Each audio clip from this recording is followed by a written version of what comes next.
Oi, turma. Esse é o primeiro de uma série de vídeos que eu tô fazendo com tudo, absolutamente tudo, que as pessoas precisam saber para ter uma boa saúde bucal. E por que eu acho importante começar explicando como é a estrutura de um dente e dos seus tecidos de suporte? Olha, eu acredito que o conhecimento e a informação são as armas mais poderosas para cuidar da nossa saúde. Por isso, na minha filosofia de trabalho, eu começo a informação do começo.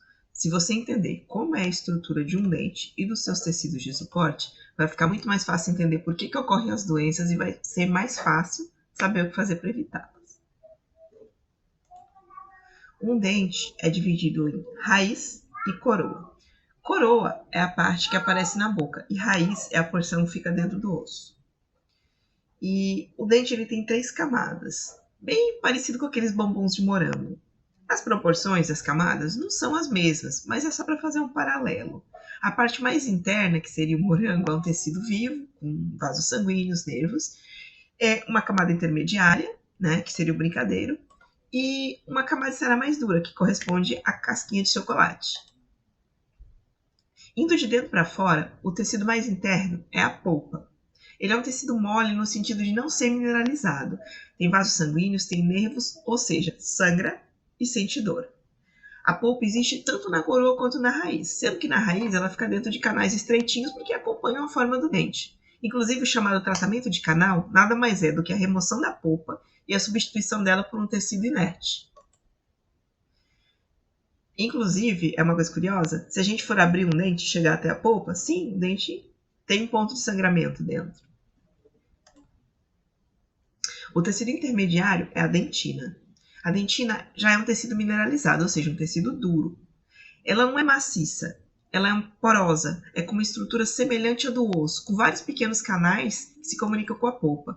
Ou seja, a dentina também é sensível, porque todos os estímulos, calor, frio, ácido, ela leva até as terminações nervosas da polpa pelo fato de ser porosa. Se a gente secasse a dentina e olhasse no microscópio, ela seria assim, um tecido duro cheio de canalículos. Esses canalículos são cheios de líquido e esse líquido é capaz de levar estímulos do ambiente para a polpa. Se a dentina estiver exposta na cavidade bucal, ou o esmalte, que é o isolante, estiver muito fino ou rompido, vai ter sensibilidade. E por fim, a camada mais externa é o esmalte, que é a substância mais dura que existe no nosso corpo. Ao contrário da dentina, que é porosa, o esmalte é maciço. Ele foi feito para suportar o atrito com os alimentos e as forças da mastigação. Então, sim, ele é um material bastante resistente. Mas, ao contrário da polpa e da dentina, que tem células vivas e com isso tem a capacidade de se curar, de se regenerar, as células que produzem o esmalte morrem logo depois que ele é formado. E isso acontece muito antes dele aparecer na boca. E sabe o que isso significa? Que uma vez perdido, desgastado, fraturado, ele não tem a capacidade de se regenerar. E como ele é a camada de proteção, quanto menos esmalte, mais frágeis e sensíveis ficam os dentes. Por isso, eu digo sempre, o esmalte é mais valioso do que ouro. Porque qualquer material restaurador o dinheiro pode comprar, mas o esmalte novo, nunca, é impossível. A gente tem que fazer de tudo para conservar o esmalte.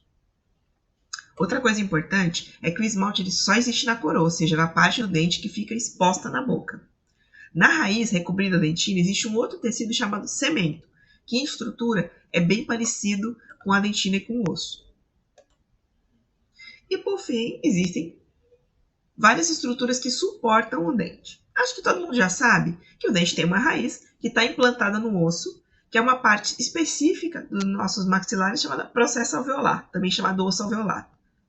Entre o osso alveolar e o dente existe um tecido chamado ligamento periodontal, que é o tecido que realmente faz a ligação, que cola uma estrutura na outra.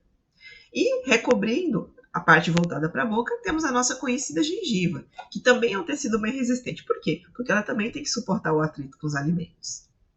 O importante, né, de conhecer o periodonto, conhecer esse nome, é que todo esse conjunto de estruturas pode sofrer uma doença inflamatória e começar a se destruir. Pode se perder gengiva, pode se perder o osso, e se você perde o osso, você não tem onde o dente se suportar e o dente acaba sendo perdido também. Isso é a doença periodontal e eu vou falar dela em um determinado momento. Então, turma, era isso que eu queria fazer trazer hoje. Espero que vocês tenham gostado. Parece muito básico, mas pode acreditar, isso vai ajudar muito a entender os próximos conteúdos. Se você gostou, curte. Se você conhece alguém que poderia gostar, compartilha. Me acompanha aqui no YouTube ou então no Instagram para ser avisado dos próximos episódios. Até breve!